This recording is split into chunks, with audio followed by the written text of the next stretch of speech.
Allez, thème numéro 4, pneumatique, roue, suspension et direction.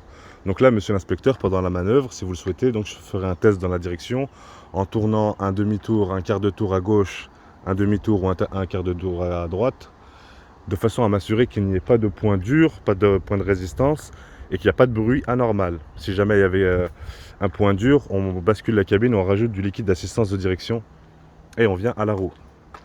Alors on prend toujours la roue jumelée parce qu'on a besoin de parler du jumelage.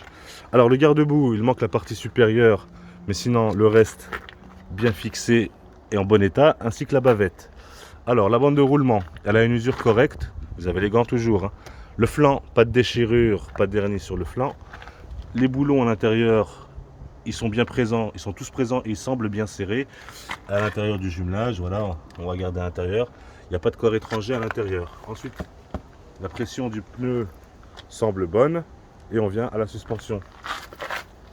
Donc là, le coussin d'air ainsi que le bras de suspension semblent en bon état. J'entends pas de fuite d'air et il n'y a pas de fuite au sol. Alors ce contrôle, monsieur l'inspecteur, je devrais le faire sur toutes les roues du tracteur. Maintenant, on va sur la remorque. On vient ici, on se met sur la première roue, pourquoi pas.